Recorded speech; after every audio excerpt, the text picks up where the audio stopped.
बहुत बहुत स्वागत आपका प्रोग्राम सलाम जेके में गुलिस्तान न्यूज की दिल्ली स्टूडियो से बराह रास्त। मैं हूं आपके साथ आसिफ रशीद और प्रोग्राम में मेरे साथी गौहर कुचे मेरे साथ ज्वाइन कर चुके हैं। नाजरीन, हमेशा की तरह हमारी कोशिश रहेगी कि आज के प्रोग्राम में भी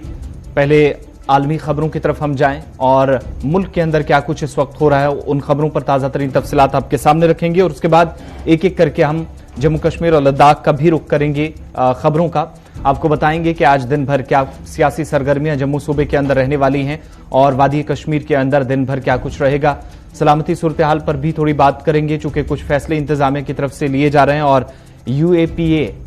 कवानीन,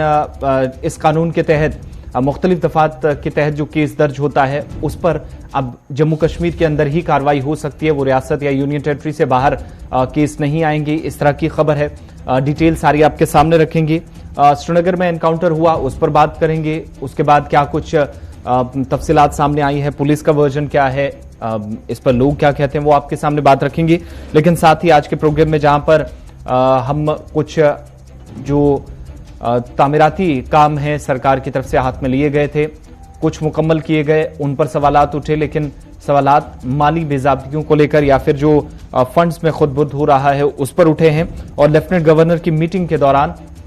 जम्मू कश्मीर इंतजामिया की तरफ से अब ये जानकारी दी गई है कि एक 10 पॉइंट प्रोग्राम तैयार किया गया है जिसके तहत मुख्तलिफ जिलों के अंदर काम किया जाएगा और बेदारी मुहिम को मजीद तेज किया जाएगा। अफसरान को इस सिलसिले में हिदायत दी गई है, लेकिन काम कितना इस पर होता है वो आपको बताएंगे। इसके अलावा आपको बताएंगे कि अदालत की तरफ से क्लास 4 की नौकरियों को लेकर एक जजमेंट दी गई है, वो आपके सामने रखेंगे। इम्तिहानात की बात करेंगे और वादी कश्मीर के साथ साथ जम्मू के अंदर जहां पर सर्दी इस वक्त यूं कह लीजिए कि सरमा से पहले ही परेशानी का सबब कुछ इलाकों के अंदर बन रही है, वो सारी डिटेल्स आपके सामने रखेंगे। लेकिन प्रोग्राम का आगाज सबसे पहले बात करेंगे हिस्ट्री ऑफ द डे की।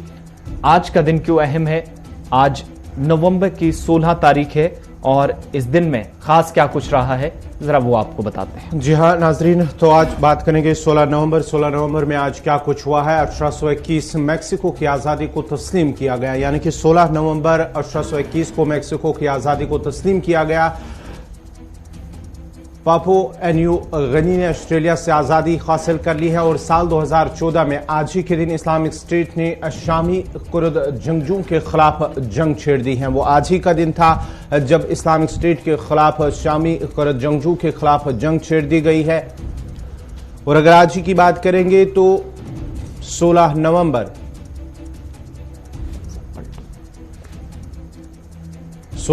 आज ही के दिन 1962 में कुवैत ने पहला इस्लामी आईन अपनाया है और 1632 में आज ही के दिन स्वीडन के बादशाह एडोल्फ को कत्ल कर दिया गया है। और आज ही के दिन 1897 में पाकिस्तान का नाम तजवीज़ करने वाले रहनुमा चौधरी रहमत अली का यौम पैदाइश, यानी कि वो आज ही का दिन था जिसने पाकिस्तान का नाम तजवीज़ किया है। 1897 में उनका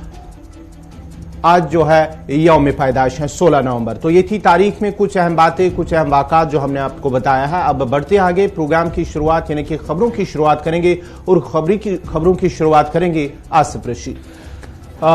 सबसे पहले बात हम कुछ आलमी खबरों की करते हैं और अमेरिका और चीन के हवाले से बात करेंगे चूंकि एक अहम पेशरफ्त हुई है जिसकी उम्मीदें बहुत कम थी। जो सारी सूरत हाल वबाई मर्ज में रही उसके बाद एक दूसरे पर इल्जामात, एक दूसरे के बयानात की तरदीद, इंसानी हुकूक की पामालियां, सलामती उमूर के लिए खतरा एक दूसरे को करार देने वाले अमेरिका और चीन एक टेबल पर आने के लिए गुज़श्ता दिनों जो तैयारी की थी अब उसके लिए बाकायदा एक कामयाबी भी मिलती नजर आ रही है। मुज़ाकरात का आगाज हो गया है। किसी भी तरह से किसी तनाज़े से पाक ये मुज़ाकरात होंगे। अमेरिकी सदर जो बाइडेन की तरफ से जो बयान दिया गया मुज़ाकरात से कबल, वहीं अमेरिका चीन मुज़ाकरात का जब आगाज हुआ है तो इंसानी हुकूक और सलामती के उमूर पर दोनों आलमी ताकतें इस बार बात करने वाली है।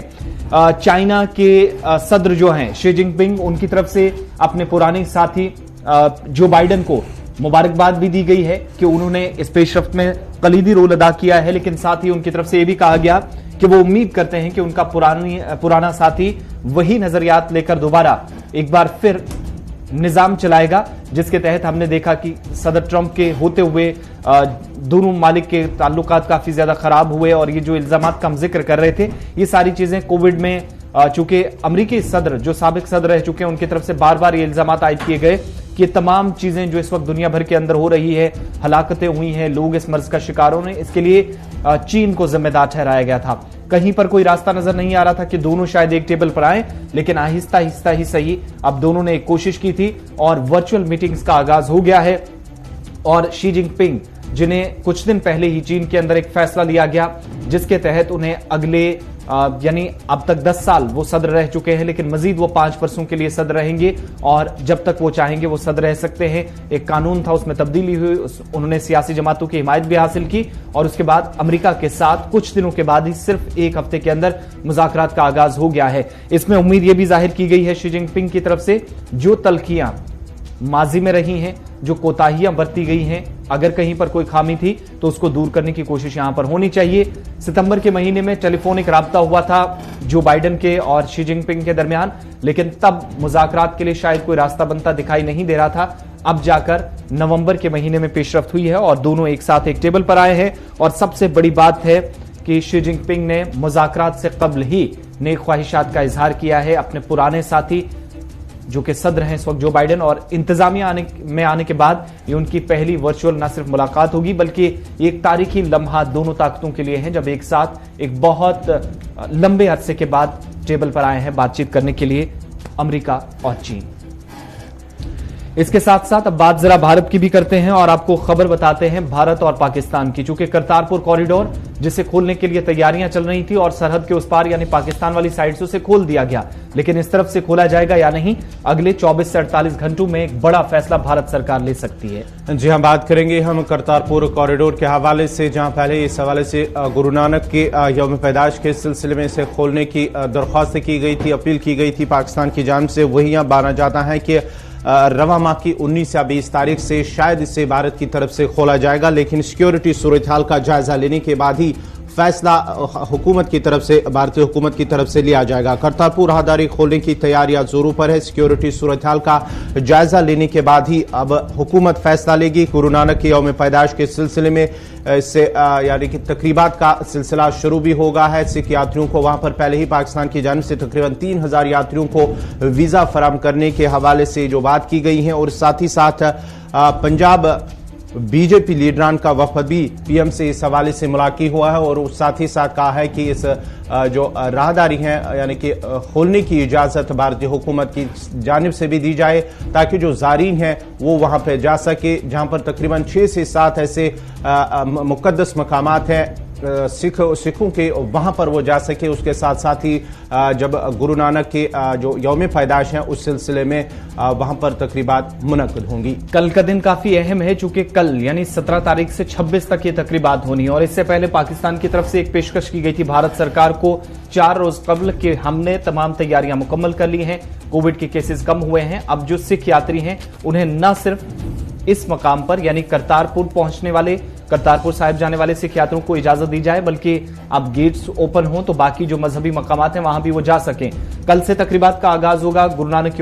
की यौम पैदाइश 552 यौम पैदाइश उनका होगा और तकरीबात जब होंगी तो अगले एक हफ्ते तक चलनी है। उसके लिए यहां से सिख यात्री जाएंगे और कुछ दिनों के बाद ही भारत सरकार ने फैसला लिया जो जत्थे जाएंगे, मुख्तलिफ जत्थे, उनमें 3000 के करीब लोग यानी जिन जत्थों को जाना था उनके लिए भारत सरकार की तरफ से वीजे भी जारी करने का फैसला ले लिया गया। अब ये खबर है कि अगले कुछ घंटों के दौरान भारत सरकार फैसला ले सकती है क्योंकि कल सुबह से प्रोग्राम शुरू हो जाएगा करतारपुर में और इसके अलावा दीगर ऐसे 6 मकामात हैं जहां पर जो सिखों के अहम मजहबी मकामात पाकिस्तान के अंदर हैं, लाहौर है और दीगर कुछ साइट्स आती हैं, वहां पर भी वो जा सकेंगे। इसके लिए कोशिशें तेज कर दी गई है और एक बहुत बड़ा फैसला कुछ वक्त के बाद मार्च 2020 से जब वबाई मर्ज में केसेस बहुत ज्यादा आ रहे थे तो उस वक्त पाकिस्तानी जो हुकूमत है तहरीक इंसाफ, इमरान खान लेड गवर्नमेंट, उसकी तरफ से फैसला लिया गया और यहां से भी उस वक्त फैसला लिया गया जब 1 लाख प्लस केसेस योमिया आ रहे थे तो सरकार ने दोनों तरफ से यह फैसला लिया था कि फिलहाल राहदारी को बंद किया जाए, लेकिन दोबारा इसे खोलने के लिए तैयारियां मुकम्मल हो चुकी हैं और अब भारत की तरफ से भी सिख यात्रियों को जाने की इजाजत दे दी गई है। इसके साथ साथ अब जब वबाई सूरत हाल की बात हो रही है तो पाकिस्तान के साथ साथ आपको दीगर कुछ मालिक की बात बताते हैं। चूंकि कोविड के केसेस कम होते ही एक बड़ा फैसला लिया गया भारत सरकार की तरफ से। अब आपको याद होगा कि कोई भी बाहर से हिंदुस्तान पहुंचता था तो भारत सरकार की तरफ से जो तय गाइडलाइंस थी उनके मुताबिक यहां पर उन्हें क्वारंटीन होना पड़ता था, 13 से 14 दिन गुजारने पड़ते थे, जिसके बाद उन्हें हिंदुस्तान में नकलो हरकत की इजाजत दी जाती थी। लेकिन अब हिंदुस्तान ने कुछ शराइत के साथ 99 ऐसे मुख्तलिफ ममालिक हैं जिन पर ये पाबंदियां, जो सफरी पाबंदियां आई थी, वो खत्म करते हुए सबसे बड़ी बात या राहत जो है वो दी है इस बात में कि बाहर से अगर कोई आता है, कोविड वैक्सीनेशन का सर्टिफिकेट उसके पास होगा, 11 घंटे कबल,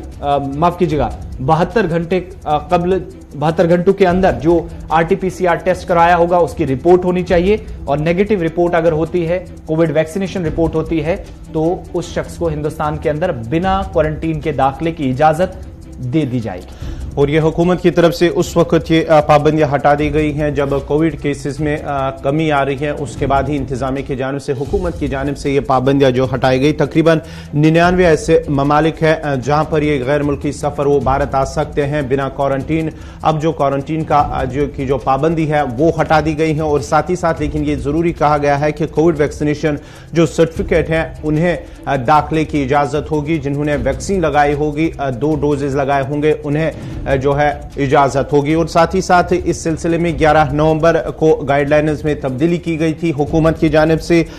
जो कंट्रीज हैं उनमें से तकरीबन US, UK, France, Germany, Australia, Netherland और दीगर ऐसे ममालिक हैं, 99 ऐसे ममालिक हैं जिनके हवाले से ये सफरी पाबंदी हटा दी गई है कि यानी कि वो भारत का सफर कर सकते हैं। जो क्वारंटीन के हवाले से पहले कहा गया था कि जो भी भारत आएगा उन्हें पहले क्वारंटीन करना होगा 10 या 11 दिन, उसके बाद ही जो है इंतजामिया की जानिब से, हुकूमत की जानिब से उसमें तब्दीली की गई है। 11 नवंबर को अब जो पाबंदी है वो हटा दी गई है और बिना क्वारंटीन के वो यहाँ आ सकते हैं। और साथ ही साथ लेकिन उनके जरूरी ये कहा गया है कि जो वैक्सीनेशन सर्टिफिकेट है वो दिखानी जरूरी होगी। बैनुल-अक़वामी परवाजों से सफर करने वाले लोगों के लिए 11 तारीख को गाइडलाइंस में तब्दीली की गई थी, रिवाइज किया गया था इनको, और तब्दीलियों में यह भी कहा गया था कि हर पैसेंजर को अपनी डिक्लेरेशन देनी होगी, यानी वो लिख कर देगा, फॉर्म दाखिल करेगा कि उसके पास ये तमाम चीजें हैं, वो शराइत के मुताबिक दाखिल हुआ है। दूसरी बात,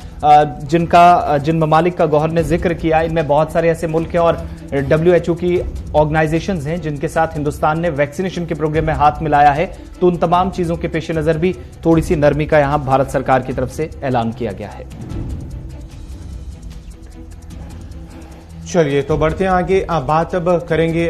तालिब इल्मों के हवाले से। जो भारत के तालिब इल्म बैरून मुल्कों में अपनी पढ़ाई हासिल कर रहे हैं, उनके हवाले से एक बड़ी खबर, एक रिपोर्ट में एक खुलासा हुआ है कि वबाई मर्ज के असरात तलबा पर भी पड़े हैं। इस सिलसिले में अमेरिका में हिंदुस्तानी तलबा की तादाद में तेजी से कमी आई है। गुज़श्ता 2 सालों के दौरान ये जो रिपोर्ट आई है, रिपोर्ट में कहा गया है कि साल 2020-21 में 13.2% कमी आई है। ये रिपोर्ट में इंकिशाफ हुआ है, खुलासा हुआ इस बात का। हिंदुस्तानी तलबा की तादाद तालीमी साल में 1.67 लाख रह गई हैं, यानी कि जो बैरून मुल्क यानी कि यूएस की अगर हम बात करेंगे, जो भारत के तालिब इल्म यूएस में अपनी पढ़ाई कर रहे हैं, तालीम हासिल कर रहे थे, उसमें गुज़श्ता 2 सालों के दौरान यानी कि 20 और 21 के दौरान काफ़ी कमी आई है, क्योंकि कोविड-19 की वजह से जिस तरह से हर एक शोबा मुतासर हुआ है सभी ममालिक के अंदर, उसके साथ ही तालीमी शोबा भी काफ़ी मुतासर हुआ है। चाहे मुल्क की बात करेंगे या दीगर जितने भी ममालिक हैं वहाँ पर भी तालीमी शोबा काफ़ी मुतासर। और उस रिपोर्ट में ये भी कहा गया है अब कि हिंदुस्तानी तलबा जो अमेरिका में पढ़ाई हासिल कर रहे थे, तालीम हासिल कर रहे थे, उनकी तादाद में काफ़ी कमी रिकॉर्ड की गई है।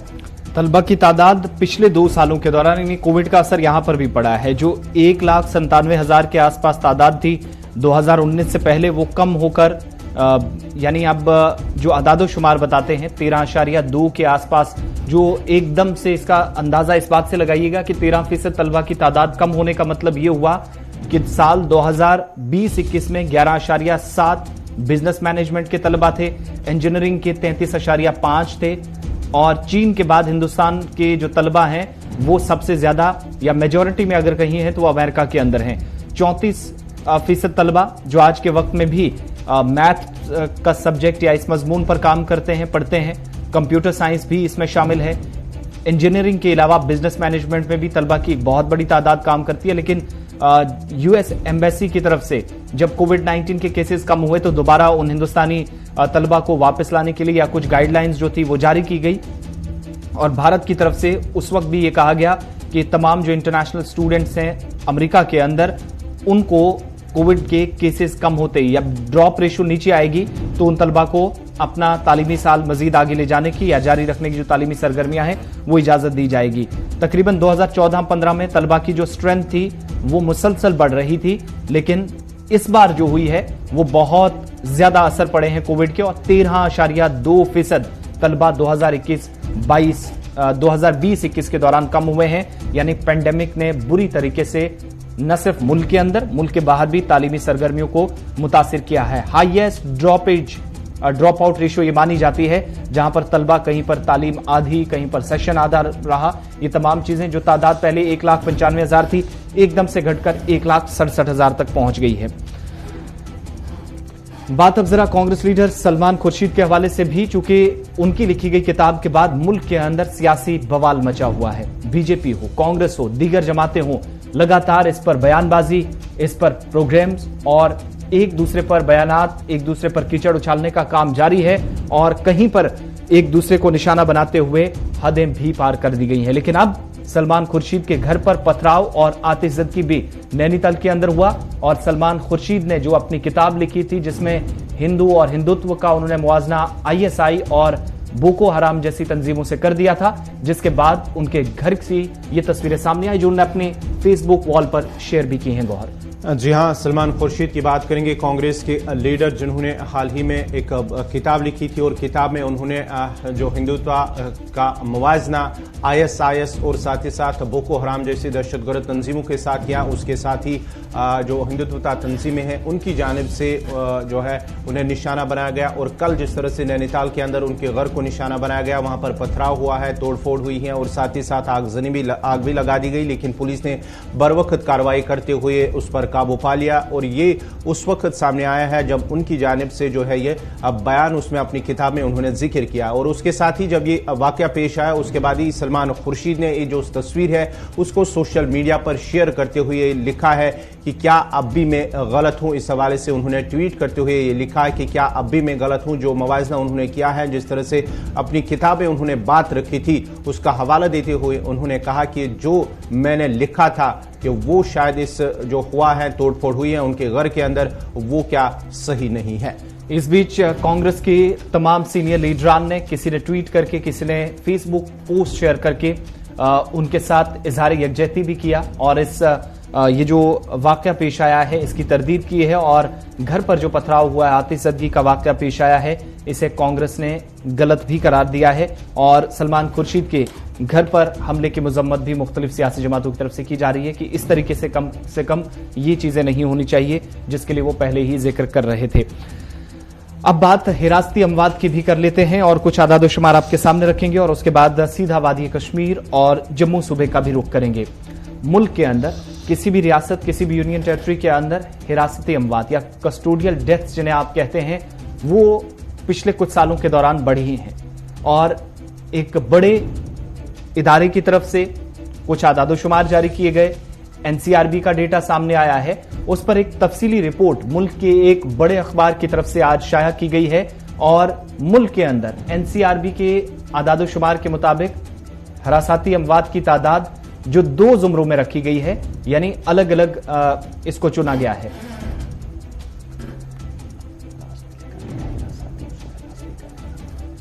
और इस बीच आपको बताएं कि मुख्तलिफ मीडिया रिपोर्ट्स जब सामने आई थी,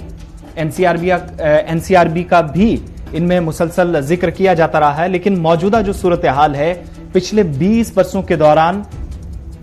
1888 कस्टोडियल डेथ्स हुई हैं। जो लोग हिरासत में थे उनकी अमवात हुई हैं 1888 पिछले 20 सालों में। लेकिन इतने सारे केसेस आने के बावजूद भी मीडिया रिपोर्ट और NCRB के डेटा को अगर देखें तो जब इसको हम फिगर आउट करते हैं, पता चलता है कि सिर्फ 1888 जहां पर लोगों की कस्टोडियल डेथ्स हुई हैं, 26 पुलिसमैन ऐसे हैं, यानी सिर्फ पुलिस एहलकार जो 26 जिनकी तादाद बनती है, इतने केसेस आने के बावजूद भी उन्हें सजा सुनाई गई। यह मामला कब सामने आया? कासगंज उत्तर प्रदेश में, जहां पर पिछले मंगलवार को अल्ताफ नामी एक नौजवान पुलिस हिरासत में जिसकी मौत हुई, पुलिस ने उसका हवाला दिया और कुछ तस्वीरें शेयर की कि उसने फांसी लगाई। एक नलके की तस्वीर शेयर की गई और वॉशरूम की। लेकिन इसको मानने के लिए कोई तैयार नहीं था। इसके बाद आदादुशुमार को खंगालने की कोशिश हुई। 20 वर्षों के दौरान पता चला कि 1888 अमवात हुई हैं हिरासत में, सिर्फ 26 पुलिस एहलकार जिनको सजा सुनाई गई है। इनमें जो रिकॉर्ड सामने है उसमें केरला और उत्तर प्रदेश भी सरे फहरिस्त है, जहां पर सबसे ज्यादा अमवात हुई हैं। लेकिन अब जब एनसीआरबी की तरफ से इसके जुमरे जो हैं वो रखे गए हैं, दो अलग अलग कैटेगरीज बनाई गई हैं। एक तो डेथ्स जो हुई हैं वो पुलिस कस्टडी में हुई हैं, एक लॉकअप के अंदर हुई हैं, यानी दो जुमरों में इसको डिवाइड किया गया है। दोनों तरीके से लोग, ये जो अमवात हुई हैं इन लोगों की यूनियन टेरिटरीज के अंदर भी हुई हैं, स्टेट्स के अंदर भी हुई हैं। आदादोशुमार जो एनसीआरबी के हैं और ये जो मीडिया रिपोर्ट है वो ये बताती है कि 1185 कस्टोडियल डेथ्स जो हैं, जहां पर जिनमें बहुत सारे लोग जो रिमांड पर थे, एक कैटेगरी ये, और 703 जो रिमांड कैटेगरी से शायद जिनको निकालने की, या यूं कह लीजिए कि जिनका जो रिपोर्ट बताती है कि उनकी लगभग सजा खत्म हो रही थी लेकिन उस वक्त उनकी मौत हो जाती है। उसके बाद पुलिस निजाम पर भी काफी ज्यादा सवाल उठते हैं। इनमें से 893 केसेस हैं पुलिस के खिलाफ जो दर्ज हुए हैं, और कस्टोडियल डेथ से जहां तक पिछले 20 सालों के दौरान देखें तो 518 जो केसेस हैं जो रिमांड पर बताए जाते हैं इस तरीके के सामने आए। लेकिन हैरानकुन आंकड़ा यह है कि 1888 कस्टोडियल डेथ्स होती हैं मुल्क के अंदर पिछले 20 सालों में, 20 सिर्फ पुलिस एहलकारों को सजा सुनाई जाती है, जिनमें बताया यह भी गया है कि कई केसेस कोर्ट तक पहुंच गए, स्पेशल इन्वेस्टिगेशन टीम्स बनाई गई, एसआईटीज के बाद जो कौमी तहकीकाती एजेंसियां हैं उनके पास भी मामला जाते रहे, लेकिन सेंट्रल एजेंसीज के पास जाने के बावजूद भी सिर्फ 26 पुलिस एहलकारों को अभी तक सजा सुनाई जा सकी है। जिसका मतलब यह है कि जो सीआईआई की रिपोर्ट है, यानी जो annual crime in India report सामने आई 2021-20 की, उसमें भी यह पता चला है कि कस्टोडियल डेथ्स जो हैं वो थोड़ी सी बड़ी हैं, लेकिन जहां पर सजा का तयन होना होता है वहां पर थोड़ी सी खामियां आज भी हो रही हैं। तो चलिए, ये थी कस्टोडियल किलिंग्स के हवाले से खबर। बढ़ते आगे बात अब जम्मू कश्मीर, खासकर वादी कश्मीर की करेंगे। वादी कश्मीर में सबसे पहले खबर करेंगे हैदरपुरा में, जहां पर कल रात को है एनकाउंटर हुआ हैदरपुरा इलाके में, जहां पर 2 मिलिटेंट और एक शहरी जो है मकान मालिक, उनकी हलाकत हुई है। पुलिस का कहना है कि उन्होंने अपने एक बयान में जारी किया है, उन्होंने इसमें कहा है कि मिलिटेंटों की एक इतला मिली थी, मौजूदगी की एक इतला मिली थी पुलिस को। इसके बाद ही पुलिस ने वहां पर मास्टर और सर्च ऑपरेशन शुरू किया, जिसके बाद ही वहां पर एक मकान में मौजूद मिलिटेंटों ने पुलिस पार्टी पर गोलियां चलाई, जिसके बाद ही दोनों के दरमियान गोलियों का तबादला शुरू हुआ और इस गोलियों के तबादले में 2 मिलिटेंट हलाक हुए हैं। लेकिन आईजीपी कश्मीर की जानिब से जो बयान जारी हुआ है उसमें कहा गया है जो मकान मालिक है उसे मिलिटेंटों की गोली लगी है, जिसके नतीजे में वो जख्मी हुआ है और जख्मी हालत में उसे अस्पताल ले जाया गया है, जहां पर वो जख्मी की ताब न लाकर वो दम तोड़ बैठा। उसके साथ साथ ही बयान में मजीद ये भी कहा गया है कि जो मकान मालिक है वो मिलिटेंटों का माविन यानी कि मददगार उनके साथ काम करता था। ये आईजीपी कश्मीर विजय कुमार की तरफ से जो बयान जारी हुआ है उसमें कहा गया है। चलिए, senior news editor Syed Tajammul हमारे साथ इसी खबर पे मजीद तफसीलात के लिए जुड़ चुके हैं। सईद तजम्मुल, बहुत शुक्रिया ज्वाइन करने के लिए। मकान मालिक जो कि इस ऑपरेशन में मारा गया है, मिलिटेंटों का मुआवनतकार था, ये पुलिस का बयान है, फैमिली की तरफ से डिनाइल भी आया है, लेकिन क्या कुछ सारा मामला रहा, सूरत हाल क्या है इस वक्त, और क्या ऑपरेशन ऑफिशियली खत्म रात को ही हो गया है या इस वक्त भी सर्च वगैरह चल रही है? बहुत बहुत शुक्रिया आसिफ रशीद। जम्मू कश्मीर के सेंट्रल कश्मीर के हैदरपोरा इलाके में कल शाम 6:15 बजे के करीब कौमी शाहरा पर खबर मिली। पुलिस ने ट्विटर हैंडल पे जाकर ब्रेक की कि हैदरपोरा के आसपास के इलाके में मिलिटेंट की मौजूदगी से इस इलाके में कोऑर्डिनेट सर्च ऑपरेशन शुरू किया और इस कोऑर्डिनेट सर्च ऑपरेशन को आज खुद 15वां कोर जो है जीओसी खुद मॉनिटर कर रहे थे और जिसके बाद पुलिस, सीआरपीएफ, एसओजी ने इस इलाके का सर्च ऑपरेशन शुरू कर दिया। और पुलिस ने ही बताया इस खबर को आगे बढ़ाते कि एक कॉम्प्लेक्स के अंदर जो मोहम्मद अल्ताफ भट्ट नामी, जिसके पास हार्डवेयर सीमेंट की शॉप भी मौजूद है, उनका कॉम्प्लेक्स है, उसके अंदर 2 मिलिटेंटों की मौजूदगी के बाद कोऑर्डिनेट सर्च ऑपरेशन तेज कर दिया गया। उसके बाद पहले ही हमले में जिस वक्त हमने खबर ब्रेक की, एक मिलिटेंट मारे जाने की इत्तला मिली, उसके बाद दूसरे मिलिटेंट के मारे जाने की खबर मिली, उसके बाद उस साइट पर जाते जाते 3 डेड बॉडीज को हमने पाया। और 3 डेड बॉडीज में अब तीसरी डेड बॉडी किसकी थी? ये मोहम्मद अल्ताफ भट्ट, जो के पेशे से कॉम्प्लेक्स के ओनर थे और सीमेंट और उसके बाद हार्डवेयर शॉप चला रहे थे हैदरपुरा में अपनी। और उनके रिश्तेदारों के लवाकिन के मुताबिक, अफराद खाना के मुताबिक, मोहम्मद अल्ताफ भट्ट को करीबन 3 बार ह्यूमन शील्ड के तौर पर इस्तेमाल करने की कोशिश की गई और उस साइट तक लेने की कोशिश की गई, यहां तक कि उनके अफराद खाना ने कहा कि मोहम्मद अल्ताफ भट्ट जाती कारोबारी आदमी था और उसका मिलिटेंसी से दूर दूर का वास्ता तलक नहीं था। लेकिन आईजीपी कश्मीर विजय कुमार ने अपना बयान जारी करते हुए अफराद खाना के इस बयान को गलत बताया, इसकी तरदीद की और साफ तौर पर कहा कि अल्ताफ अहमद नामी शख्स जो है वो मिलिटेंटों का माबिन था और उनको असिस्ट कर रहे थे और उनके साथ राबते में थे, जिसकी वजह से इस इनकाउंटर साइट पर वो मिलिटेंटों की गोली का शिकार हुआ, न कि पुलिस की गोली का शिकार हुआ। बहरहाल इनकाउंटर्स और इस तरह के बड़े सेंसिटिव ऑपरेशंस में हमने कई बार जब ऐसे ऑपरेशंस को कवर किया तो पुलिस का जो बयान है वो हतमी है और पुलिस की राय है कि मोहम्मद अल्ताफ जो है कारोबारी घर से हो सकता है लेकिन मिलिटेंटों के साथ राब्ते हैं, जबकि फैमिली ने डिनाई किया। उन्होंने कहा इसका मिलिटेंसी के साथ दूर दूर तक का वास्ता नहीं है,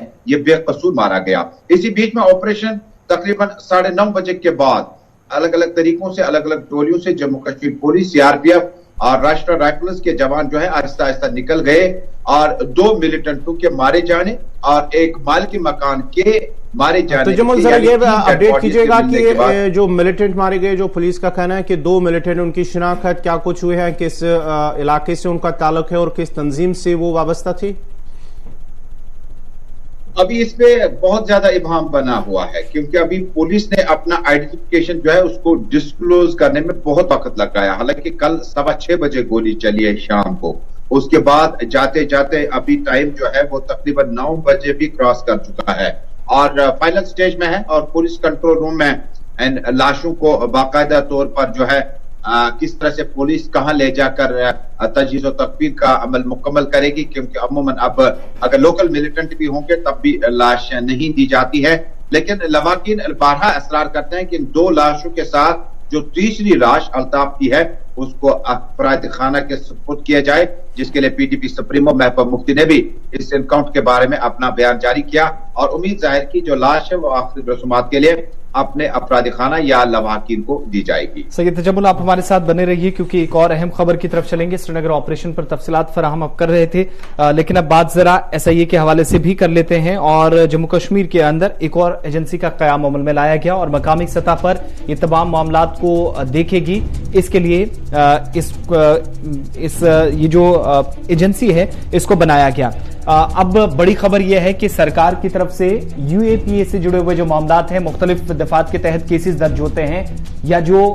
इंतहाई हसास केस माने जाते हैं, वो एसआईए के हवाले जम्मू कश्मीर के अंदर किए जा सकते हैं। 150 मेंबर्स जो हैं जिनकी एक स्ट्रांग फोर्स है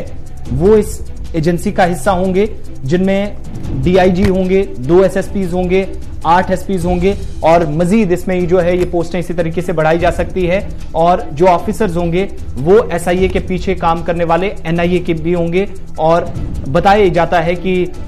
150 मेंबरान पर मुश्तमिल ये जो एजेंसी काम करेगी, इसको डायरेक्टर जनरल सीआईडी जेएंडके रश्मि रंजन सवैन और इनके साथ एक और डीआईजी, 2 एसएसपीज और एसएसपीज जो है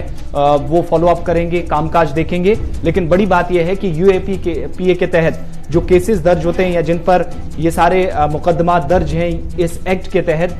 उन पर भी अब एसआईए नजर रखेगी, जिसको बनाने के लिए हाल ही में जम्मू कश्मीर इंतजामिया की तरफ से भी ऐलान किया गया था और वजारत दाखिला की मदद से ये तमाम चीजें हो रही हैं। क्या कुछ मजीद तफसीलात हैं सैयद तजम्मुल? देखिए, जिस वक्त कौमी तहकीकाती ब्यूरो एनआईए के बैनर से काम करता रहा जम्मू कश्मीर में, उस वक्त सरकार भी थी और सरकार की मौजूदगी में ही एनआईए ने जम्मू कश्मीर से अपना इन्वेस्टिगेटिंग पार्ट शुरू किया। अब स्टेट इन्वेस्टिगेटिंग पार्ट जो है वो शुरू हो जाएगा, यानी ये जो एक एनआईए कौमी सतह पर तहकीकात करेगी, जरूरत पड़ने पर वो जम्मू कश्मीर का दौरा करेंगे, जरूरत पड़ने पर पर्टिकुलर केसेस को उनके सुपुर्द किया जा सकता है। लेकिन स्टेट इन्वेस्टिगेटिंग एजेंसी का मतलब है जो जिस वक्त इंटेलिजेंस चीफ है आरआर सेन, उनके साथ में डिप्टी इंस्पेक्टर जनरल रैंक के जो सीनियर ऑफिसर है उनका तबादला करके सीआईडी में कर दिया। ये दूसरे सेकंड इन कमांड रहेंगे। गोयल का तजुर्बा एनआईए का बहुत ज्यादा है, 4 साल तक वो वहां रहे हैं। उसके बाद यूपा के तहत जो केसेस आ जाएंगे कश्मीर प्रोविंस से, रजौरी से, जम्मू से, पुंछ से, बाकी इलाकों से, फौरी तौर पर स्टेट इन्वेस्टिगेटिंग एजेंसी जो है उस पर कार्रवाई करेगी। और किस तरह, क्योंकि आपने बेशतर केसों में देखा कि सीआईके के हवाले केसेस किए गए, कुछ केसेस क्राइम के हवाले किए गए, कुछ केसेस फिर मुतालबा बनता है कि इसको सीबीआई के हवाले किया जाएगा। और अब जम्मू कश्मीर से तकरीबन 150 सीनियर पुलिस अफसरान, जिनमें SSP rank, deputy inspector general rank, IG rank के अफसरान आज खुद मॉनिटर करेंगे। डीवाईएसपी से नीचे inspector, sub inspector, assistant sub inspector और दीगर अमला जो है 150 अपराध पे मुश्तमिल होगा, जो जम्मू कश्मीर में गुज़श्ता 4 बरसों से जो केसेस दायर हो चुके हैं, जिन केसों को दायर करने की जरूरत है और उसमें इन्वेस्टिगेशन पार्ट बड़ा तेज करना होगा। क्योंकि बेशतर केसों में हमने देखा कि बहुत सारे लोगों को एनआईए के लिए अब इलाहाबाद जाना पड़ता था, उसके बाद फैमिली की परेशानियां, हालांकि सिर्फ इल्जामात के बाद ही उन्हें वहां तलब किया जाता था। स्टेट इन्वेस्टिगेशन एजेंसी अब जम्मू कश्मीर में ऐसे मामला को यहीं पर निपटारा करने की कोशिश करेगी और बाद में चालान जो होगा वो कोर्ट में पेश किया जाएगा। लिहाजा इससे बड़ी पेशरफ्त ये है, एक तो आपके पास अब एनआईए, दूसरा एनफोर्समेंट डायरेक्टरेट ऑफिस भी यही होगा ईडी का, उसके बाद स्टेट इन्वेस्टिगेटिंग एजेंसी का होगा, ये एंटी मिलिटेंसी ऑपरेशंस पे नजर रखेगी। और दूसरे जो माविनकार होंगे, जो मददगार होंगे, जो सिंपैथाइजर होंगे और जिनका कहीं ना कहीं दीगर मामला, करप्शन और बाकी चीजों में केसेस होंगे, उसमें स्टेट इन्वेस्टिगेटिंग एजेंसी जो है वो आर स्वेन, जो कि इस वक्त इंटेलिजेंस चीफ है, उनकी क़यादत में एक अलग उसी तर्ज अमल पर, जिस तर्ज अमल पर एनआईए अपना काम करे। यानी आसान लफ्जों में ये कहें कि एक तो जम्मू कश्मीर के अंदर ही केसेस का निपटारा करने की कोशिश, दूसरी के जो दखल होता था सेंट्रल एजेंसीज का वो थोड़ा सा कम हो जाएगा एसआईए के बनने से, और ये जो अब फैसला लिया गया है। देखिए, ये एक बहुत बड़ी अहम बात है, क्योंकि जिस वक्त आप कौमी तहकीकाती ब्यूरो के बारे में जानते हैं, उन्हें बहुत सारे मामला होते हैं और उन्हें अब काफी वक्त हुआ जम्मू कश्मीर में अपना काम करते करते। उन्होंने जिस वक्त चाहे वो एंटी मिलिटेंसी ऑपरेशंस के बारे में जानकारी देनी हो, या कुछ लोगों के, जिस वक्त आपने कुछ लोगों का देखा जो सरकारी कर्मचारी थे, उन्हें बरतरफी के अहकाम सादिर किए गए, और उसके बाद सीआईडी, सीआईके, क्राइम ब्रांच, जो कि हमारे Jammu Kashmir police executive police wings का ही एक दायरा है, उसको थोड़ा सा अब मुझे लगता है कि उसको साइड लाइन कर दिया गया। उसको दूसरे जो मामला है सोशल और कम्युनिटी पुलिसिंग में ज्यादा ध्यान देना होगा। और स्टेट इन्वेस्टिगेटिंग एजेंसी जो है, इसमें भी पुलिस के अफसरान होंगे। जिस वक्त आर स्वेन की हम बात करते हैं, इंटेलिजेंस चीफ के, उसके बाद गोयल साहब की बात करते हैं, डिप्टी इंस्पेक्टर जनरल रैंक के, उसके बाद एसएसपी, एसपी, डीवाईएसपी रैंक के, यानी पुलिस का एक और एस्टेब्लिशमेंट मिल गया, एक और सेल खुल गया, जो स्टेट इन्वेस्टिगेटिंग एजेंसी के नाम से होगा और जिसका दायरा सिर्फ जम्मू कश्मीर होगा और जिसकी वुसअत और जिसकी क्रेडिबिलिटी सीनियर अफसरान के हाथ में होगी। और मामला को नजदीक से देखने के बाद इन केसेस को यहीं पर खत्म भी किया जा सकता है। और चालान पेश करने के लिए स्टेट इन्वेस्टिगेटिंग एजेंसी के ये 150 मुलाजिम अफसरान जो है, ये पूरा होमवर्क करके चालान पेश करेंगे, ताकि कोर्ट में बाद में जम्मू कश्मीर की स्टेट इन्वेस्टिगेटिंग एजेंसी को कोई दिक्कत का सामना न करना पड़े। बहुत बहुत शुक्रिया तफसीलात फराहम करने के लिए। सीनियर न्यूज एडिटर श्रीनगर से हमारे साथ थे सैयद तजम्मुल। और यहां पर वक्त छोटे से ब्रेक का हुआ चाहता है, आप हमारे साथ रहिएगा। ब्रेक के उस पार एक और बड़ी खबर श्रीनगर ऑपरेशन से जुड़ी हुई और उसके बाद जम्मू भी आपको लिए चलते हैं, हमारे साथ रहिएगा।